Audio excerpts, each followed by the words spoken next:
आज कोई मुसलमान बोल दे कि अगला एक पूरा बात पूरी बात कर ले। आज अगर कोई मुसलमान ये बोल दे कि अगला जन्म होना चाहिए तो फतवा जारी होगा कि नहीं? नहीं होगा। दूसरा ये बताइए किसने ये सीबीएसई किताब में कहीं लिखा हो ये रस खान का, तो बताइए। और कहीं नहीं इसको ये रस खान बताता रहा हूं, रस खान का कोई उल्लेख नहीं और कोई सेकुलरिज्म का सूरमा सैयद इब्राहिम रस खान के घर पे उनके जन्म स्थल मृत्यु स्थल में क्या आपको पता है कि रस खान साहब का जन्म कहां हुआ था? 15-20 सेकंड। आचार्य जी क्या आपको पता है? आपको पता है? बताइए रस खान साहब का जन्म कहां हुआ था? रहमानी साहब आप इसी बता दीजिए। में उसमें टाइम वेस्ट होगा जरा, इसलिए मैं ही बता देता हूं। छोड़िए, कैसे बताइए? उन्हें पता है वो रस खान के बारे में पढ़ के आए हैं। रस खान ने जो तहजीब को प्रमोट किया, रस खान का जन्म कहां हुआ? अरे मैंने बताया, आपने रस खान के बारे में पढ़ा है? कहा अवध में हुआ। अवध में जी मैं बता रहा हूं ना, उस तहजीब का खात्मा इनकी पार्टी और हिंदुत्व की किस तहजीब की बात कर रहे हैं? रस खान ने पैदा की। रस खान ने और जो औरंगजेब ने तहजीब पैदा करी। आप पहले रस खान की बात कर लीजिए ना। औरंगजेब ने तहजीब रस खान की बात कर रहा हूं, मैं रस खान की बात कर रहा हूं। ठीक है ठीक है, यही साजिश का पहलू है कि जब आप रस खान चेक करिएगा, रस खान का जन्म काबुल में हुआ था जहां आज वो नजारा दिखाई पड़ा कि लटक के लोग जा रहे थे। ठीक है, दूसरी बात सुनिए, ये तो अवध में बता रहे थे। सुनिए, दूसरी बात सुनिए।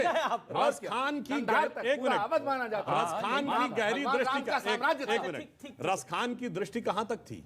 देखिए दुनिया में जितने भी मजहब हैं वहां भगवान की खोज या तो किसी इमारत यानी धर्मस्थल पे रुक गई, या किसी किताब पे रुक गई, या किसी मैसेंजर पे रुक गई। पर हमारे यहां तो साक्षात ब्रह्म है और वो हमारे अंदर। जानते हैं रस खान ने क्या लिखा है कृष्ण भगवान के लिए, बाल कृष्ण के लिए? जा ही अनादि अनंत अखंड अछेद अभेद सुवेद बतावें और ताही अहीर की छोहरियां छछिया बर छाछ पे नाच की। हमने मुसलमान काल से, मुस्लिम काल से जद्दोजहद की लड़ाई लड़ी है, चाहे वो कांग्रेस पार्टी हो, चाहे वो आरएसएस हो, चाहे वो हिंदू महासभा हो। देश को अंग्रेजों से लड़ाने की, बचाने की हमने जंग नहीं लड़ी, मुसलमान काल से निकलने की जंग लड़ी गई है। मुसलमानों के खिलाफ ये जंग यहाँ इस पूरे देश में लड़ी गई है और इस पर शोध की जरूरत है। इस पर पूरे के पूरे तरीके से जंग आजादी को रिविजिट करने की, रीराइट करने की पूरे तौर पर जरूरत है। एक मिनट, एक वाक्य कहना चाहूंगा जो इन्होंने कहा, मैं आपसे पुरजोर इख्तलाफ रखता हूं, प्रबल विरोध रखना चाहिए। बता रहा हूं क्यों।